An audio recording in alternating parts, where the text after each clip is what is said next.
दोस्तों देसी गाय का घी खरीदना चाहते हैं और देसी गाय में भी शुद्ध थार पारकर नस्ल का घी खरीदना चाहते हैं तो उसके लिए सबसे पहले तो हमें देखना चाहिए कि हमारी गाय शुद्ध है या नहीं।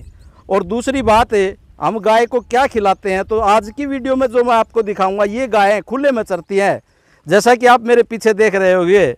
और राजस्थान के जैसलमेर क्षेत्र में जो सेवन और दामन जो घास है जिसको खाने के बाद विशेषकर जो घी बनता है उच्च गुणवत्ता वाला घी बनता है वह। और तीसरी बात घी बनाने का जो तरीका है वो इनका क्या है, जो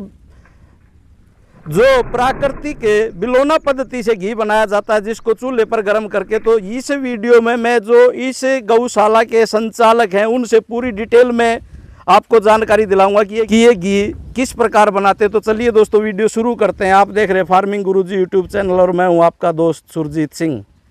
सर जी नमस्कार। नमस्कार जी। सर सबसे पहले तो कोई हमारा नया दर्शक हो तो प्लीज़ एक बार अपना परिचय बताइए आप। जी मेरा नाम ईश्वरदान है। हाँ जी। और माँ श्री देगराय थार संवर्धन केंद्र सांगड़, अच्छा, जो कि हमारे राजस्थान में जैसलमेर डिस्ट्रिक्ट में गांव है एक सांगड़, वहाँ पर है जहाँ पर अभी हम वर्तमान में थार नस्ल पर कार्य कर रहे हैं, थार गौवंश पर, उसके संवर्धन पर। जैसा कि आप देख रहे हैं कि हमारे पीछे ये श्वेत सुंदरियाँ जो कि हमारे राजस्थान को और ये जैसलमेर गोल्ड नगरी के नाम से पुकारा जाता है। तो ये यहाँ पर जो है ये श्वेत सुंदरियाँ थार की जो सुंदरियाँ हैं और मतलब वाइट गोल्ड जिसे कहते हैं उस पर हम कार्य कर रहे हैं पिछले 3-4 साल से।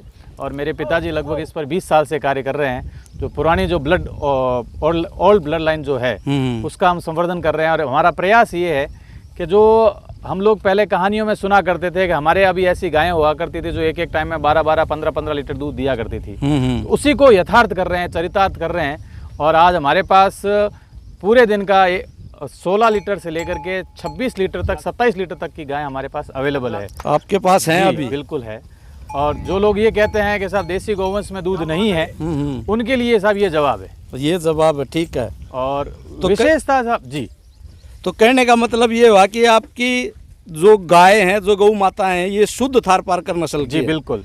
अब दूसरी बात आपसे पूछना चाहूँगा, दूध तो आपने बता दिया, दूध के अलावा आप कोई और उत्पाद भी बनाते हैं क्या? जी बिल्कुल, क्योंकि हमारे राजस्थान में एक कहावत है कि सेवण घास का जो घी है वो मरे हुए आदमी को जीवित नहीं कर सकता, बाकी उसमें प्रत्येक बीमारी को खत्म करने की ताकत है। अच्छा। इसलिए इन गायों को हम सेवण घास का ही चारा देते हैं। ये खुले में चरती है, हमने सेवण भी लगा रखी है।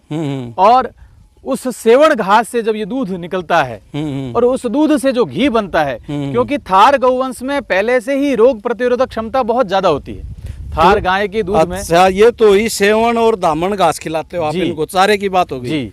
इसके अलावा और कोई फीड भी डालते हो क्या? इसको और दूसरा फीड नहीं दे रहे हैं अभी। दूसरा नहीं दे रहे हो, ठीक है, ये बात हुई पूरी। अब उसके बाद जो आपका घी बनाने का तरीका क्या है वो बताइए एक एक चीज बारीकी से कि कौन सी पद्धति से आप बनाते हो। जैसा कि देखो हमारे राजस्थान में पहले से परंपरा रही है कि हमारे जो पुराने घर हुआ करते थे वो कच्चे ही हुआ करते थे और मिट्टी की हांडियाँ हुआ करती थी, मिट्टी के चूल्हे हुआ करते थे, उसी में दूध गर्म करते थे, उसी में दूध ठंडा होता था, फिर उसी में दही जमा दिया जाता था और फिर उसी में बिलोना किया जाता था। उसी पद्धति को आज भी हम लेके चल रहे हैं, क्योंकि जो मिट्टी के घड़े में जो दूध गर्म होता है उसकी जो स्वाद होता है, उसकी जो तासीर होती है बहुत ही अद्भुत होती है। मतलब सबसे पहले आप दूध गर्म करते हो मिट्टी के घड़े में, क्योंकि उसके गुणों को अगर हमें बढ़ाना है उसको, तो वो मिट्टी के गुण ही है उसको वापस बढ़ाने में। अच्छा, दूसरी बात पूछता हूँ कि मिट्टी के गड्ढे में आप करते हो तो उसको धीमी आंच पर करते हो या कैसे? वो नहीं, वो धीमी आंच में रखना पड़ता है, क्योंकि ज्यादा तेज आंच में वो दूध नीचे लग जाएगा। अच्छा, इससे उसका स्वाद चेंज हो जाएगा। उसके बाद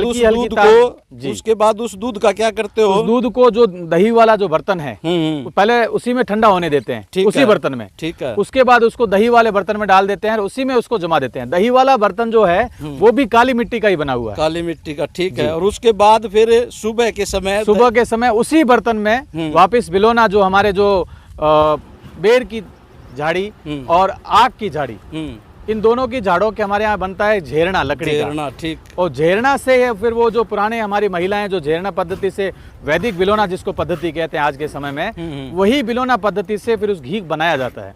फिर उसमें जो मक्खन आता है, मक्खन को फिर हम एक छोटी हांडी है वो भी मिट्टी की है, अच्छा, उसी में वापस छान करके रखते हैं और उसी को फिर वापस चूल्हे पर गर्म करके और छान करके आपका शुद्ध देसी गोवंश का घी तैयार हो जाता है। घी क्या है, मत ये कहूँगा कि अमृत तैयार हो जाता है। जी बिल्कुल साहब, इसमें कोई दो राय नहीं है। सर सबसे लास्ट में अब आपके पास इस वीडियो को देश के कोने कोने में लोग देखेंगे, तो आपसे संपर्क कैसे करें, उसके लिए अपना कॉन्टैक्ट नंबर और पूरा एड्रेस एक बार प्लीज बता दीजिए। जी मेरा कॉन्टैक्ट नंबर आप लिख लीजिए पहले। हाँ जी। 8949 43 445। अच्छा, दोबारा हिंदी में बोल देता हूँ। हाँ जी। 89 49 43 44 45। ठीक है। और हमारा जो ये केंद्र है माँ श्री देगराय थार संवर्धन केंद्र, ये राजस्थान राज्य में जैसलमेर डिस्ट्रिक्ट में एक छोटा सा गांव है सांगड़। अच्छा, जो कि जैसलमेर बाड़मेर मेन हाईवे पर NH 68 पर ही है। तो बिल्कुल आप लोग सभी पधारिए,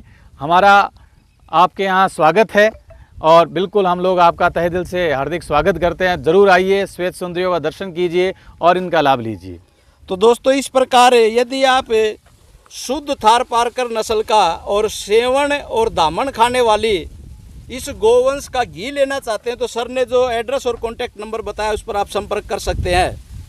वीडियो आपको कैसी लगी कमेंट करके ज़रूर बताइएगा, और जो भाई बहन पहली बार इस चैनल की वीडियो देख रहे हैं साइड में सब्सक्राइब लिखा हुआ बेल का बटन दबा लें ताकि आने वाली वीडियो का नोटिफिकेशन आप तक पहुंचता रहे। या फ्री ऑफ कॉस्ट अपनी वाणी को विराम देता हूं। धन्यवाद। जय हिंद, जय जवान, जय किसान।